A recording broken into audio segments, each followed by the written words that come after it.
Welcome back, everybody. It's your girl Cassie J, and I'm here to bring you another review. We are doing the 90-Day Fiancé Happily Ever After, and I am excited to do this review today because normally with this show, it's only like maybe a couple or two that has something to talk about.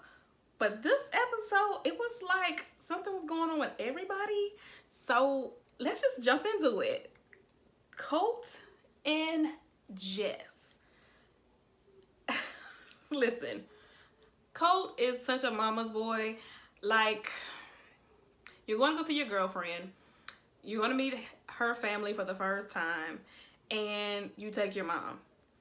Like, you even said your mom invited herself. So Miss Deb has invited herself to go on this trip. I need you to grow a set of, you know what this means. You get it. And tell your mom, this is not the trip for you this time. You will get your chance to meet Jess and talk to Jess on your own. But this trip, Mom, I want this to be my time. But you didn't do that. You went ahead and let her come. And she comes and she gets there and she's like a cranky little baby.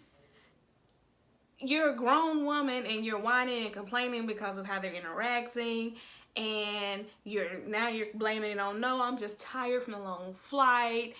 And this would have made me not want her to come either, the way she acted. Anyway, so Colt and Jess go and they're talking, and he's just kind of making excuses for his mom's behavior as usual. You know, he has a bad habit of trying to cover for the ones he loves. And this is a good thing and a bad thing for someone to do because, you know, when you love somebody, you want to protect them. But sometimes you need to just own up to their behaviors and just be like, yeah, they were acting up. And let it just be that. And Jess was like, well, if she's going to continue to act like this, I just don't see how this trip is going to work. They talked about their parents and basically how they both have lost a parent. He's lost his dad and she's lost her mother. She lost her mother to cancer. He's lost his father to a heart attack. And he was saying how that is why his mother is so protective of him because, you know, it's just them two. And Jess is kind of like, well, I get it, but that's not a reason for you to act the way you act. And I understand both sides, but Miss Debbie is really overly protective. Like, she goes a little bit too far with the way she coddles him. Like, it's just a little, it's extreme. So Colt goes back to check on Miss Debbie, and basically talks to her and lets her know that Jess feels like you're upset with her, like she's done something wrong, and she wants to clear this up with you. Can you do that for me? And Miss Deb says that sure, she will. It's not that she was upset with her that day. It was just that it was a long trip. She was a little in her feelings and tired, but it wasn't solely because of Jess. So she says. I don't agree with that. I don't believe her. Let me just say I don't believe her. It was because of Jess. She did say in her, you know, confessional, yeah, I was upset. I think that she has a hidden agenda. I think she just wants to have babies and get a green card. Like, that's how she felt, and that was what made her quote unquote sick while they were in the car. Now, she tells Colt, you know, what's her motive? Like, what's the reason for her wanting to be in this relationship with you? Colt's just like, we like each other. Like, we want to have a relationship with each other, and like, I don't know what else to tell you, Mom. I hope you try to get to know her and be open-minded and not try to hold my past relationship against her. And that's a fair thing to ask. Don't judge me because... Now, Deb does agree that she will meet Jess and talk with Jess and try to give her a chance. However, when they did sit down, she did give her like the third degree. She's like, What are your plans with your visa? What is the status of your visa? Jess says that her visa will be expiring soon, but she was okay with coming back to Brazil if nothing else worked out. Like if she didn't get another visa, she would be okay with coming back. However, she does hope that she and Colt can get a spousal visa. She hopes that they will get married. And that's all that Miss Deb needed to hear to prove that she was right, that you're just trying to get a green card. I'm not saying that she just wants a green card. I don't think that that's her sole purpose of being with Colt. I think she does like Colt, but it's like she said, it's not like she's not okay with being in her home country. Miss Deb she needs to just back up and let her son make his mistakes. That's the only way he's gonna learn. So we're gonna now move on. Number two. Couple number two, as you guys know, I do not like the husband. Elizabeth and Andre. They are in Moldova. They are now planning for the wedding. They're out looking for a venue. They go to the first venue. Elizabeth doesn't like it. It's in a strip mall. It's a casino by night. So nothing about this is appeasing to her. The location, the look of it, and then the food that they are serving at this venue, she doesn't like it either because it's like the local food. It's the food of that country, and she's concerned that this food will not be appeasing to her family either. And her and Andre get into an argument over it because he's basically like, your family's coming to my country. They need to accept that this is the food of my country. It's a delicacy, and they don't need to be rude. I understand that, yeah, you're coming to a new country. You need to experience, their culture. However, this is still a wedding and a celebration. What is wrong with having options? So it's nice to be able to try something different. I would love, when I go to other countries and experience other cultures. Yes, I want to experience your culture. However, I do want to know where the local McDonald's or Burger King or whatever is too, because I don't want to starve either.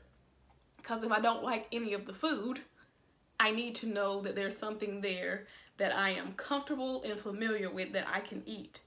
And that's all she wanted. She just wanted to have options there that her family would be comfortable with and that they could enjoy as well, just in case they might not like the local food. Okay. So they go to the second venue. The second venue is nicer. She loves it. He loves it. They agree on it. And the food is nice. They have both Moldovan food and Americanized food. So it's a win-win. Great. We can do this. Andre does his typical thing. The next question is, what's the budget? Like, how much is it gonna cost?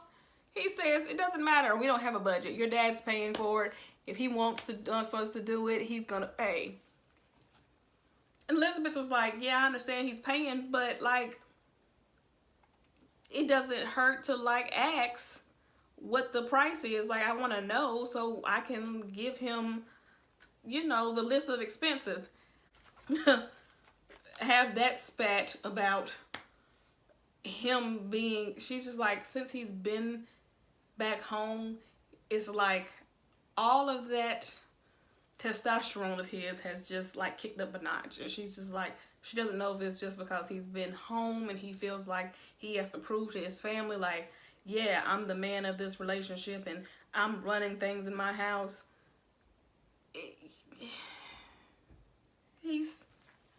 I need him to stop. So the last thing they have to do that in this episode is they go and Elizabeth gets baptized, because she had found out once she got there that she has to get baptized. And the problem is they are speaking in the native tongue and she doesn't know what is happening fully. And because it's, a sacred ceremony, you can't do a whole lot of talking. So Andre is not able to translate everything word from word. Basically, he's just able to kind of give her the instruction of, okay, turn around, look up, say this. But he's not able to say, he's saying this, he's doing this is why you're doing that. So she was a little upset in a sense because she wanted to know fully what was taking place and she couldn't. Now, after they did the baptismal, they go out, her, Andre, his brother, and his brother's wife. At the baptism, she got a cross. She did not bring the cross. She wasn't wearing it at the dinner. And the brother and the sister-in-law were like, did you not realize that that was important? Why are you not wearing that? It's not just like, a piece of jewelry. This is, it's not a symbolic thing. It's supposed to be worn all the time. It's to protect you from evil. This is serious. Elizabeth was like, I wasn't aware that it was that serious. Andre didn't tell me I needed to wear it every day.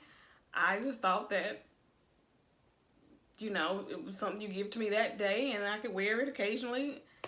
And then they were like, well, why didn't you ask him? She needs to listen to you more, Andre. She needs to let you be the man of the house more, and she needs to lead, let you lead more. She needs to follow you more.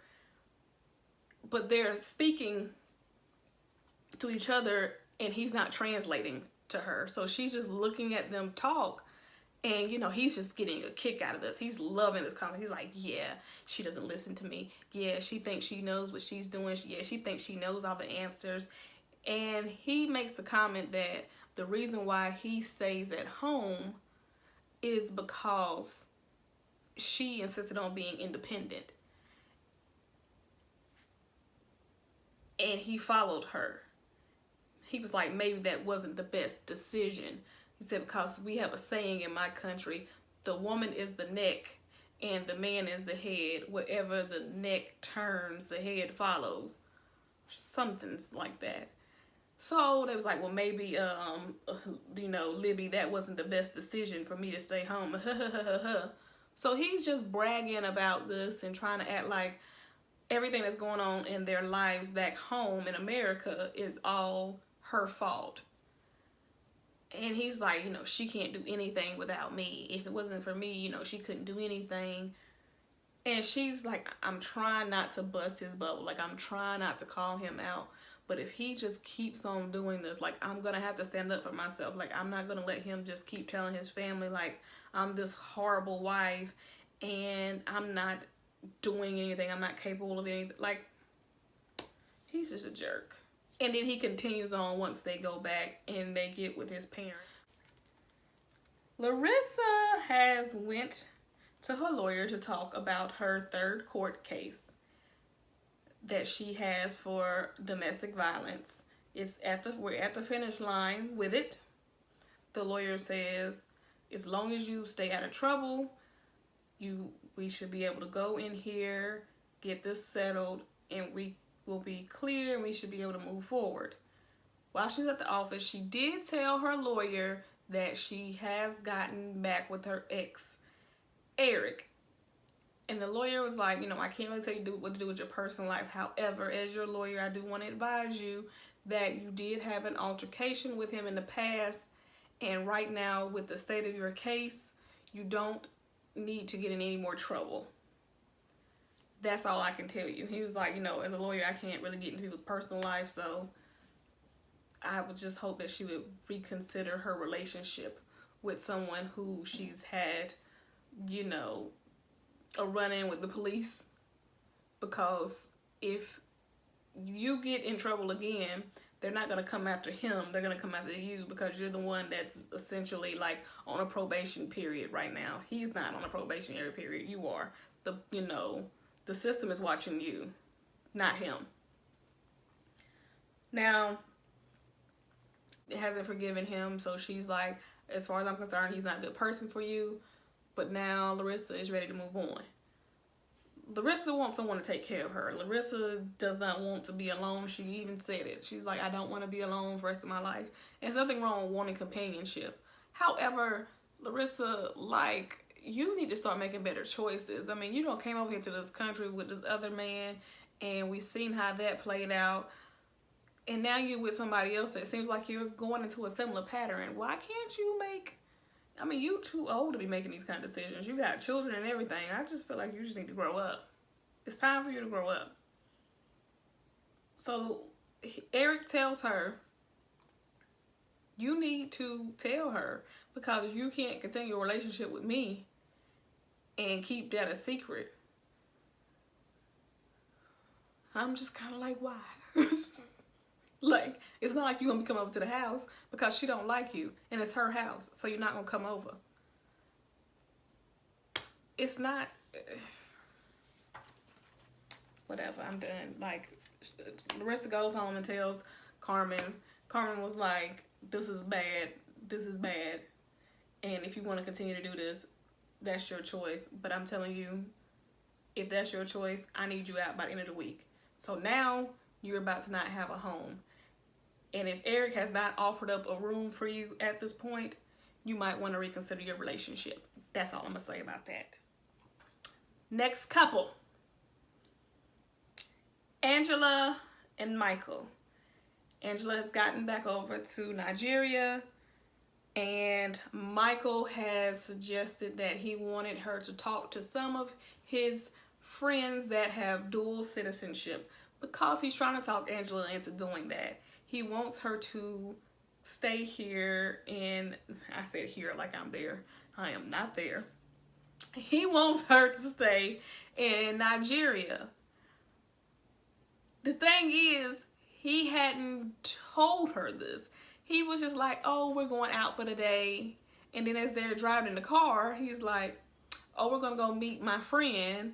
And she's like, what friend? And then he's like springing this stuff on her as they're driving. So Angela's under the impression that this friend is a guy. But when they pull up, it's 3 females. Now, y'all know Angela is crazy. Angela was like, oh, I thought that y'all were guys. And they were like, no. She said, well, I'm going to go ahead and thank you for your time, but I'm going to go. And she storms off, and she was like, how dare you, Michael, bring me here to talk to some bitch. That's like one of her favorite words. She was like, can't no bitch tell me nothing about how to do something in my house or about you. And then, of course, she wanted to know, why was you hanging around them? And I'm like, Michael, why would you think that this was a good idea? You know she has trust issues with you. You know she think that you cheat. And then you gonna take her to see 3 women and try to tell them, well, these my friends I hang out with and I talk to from time to time about. You're not that smart. You're not. Now, on the way back to the apartment, she gets a call from Skylar, and Skylar is telling her that Mama is showing early signs of dementia, because she said she's out of her mind. She's just talking crazy, and so that is starting to stress Angela out. And Angela's just like, I can't deal with this. I gotta deal with this, my mom's health, and now I'm over here dealing with worrying about if you cheating or not. And it's just, she said, I just can't deal with all of this stuff. And she said she was calling the wedding off. Over here to Sinjin and Tanya. Sinjin and Tanya.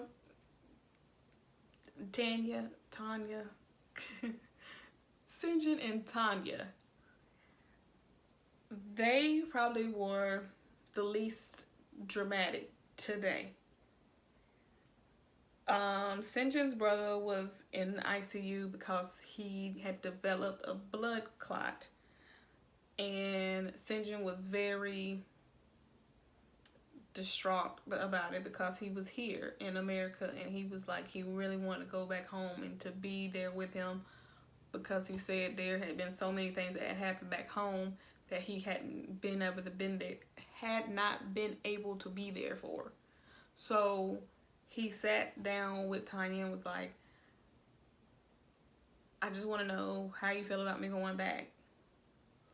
And she said, I understand, because had it been my mother or my sister, I would definitely want to be there. So I understand you want to go back. And he told her, well, I don't want to go back myself. I want you to go too. How do you feel about going there with me? And she said she would be, love to go.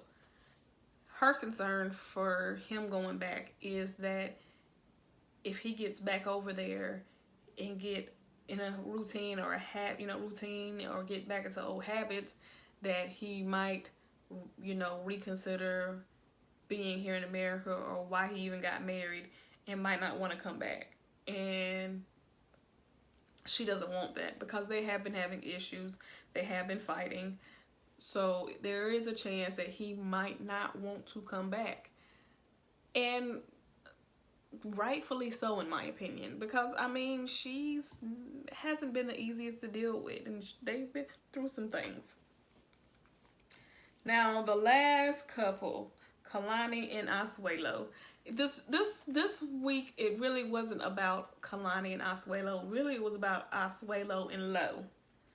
I like Lo. I think he is a great dad. I feel like that is how a dad should be, especially in a daughter's life.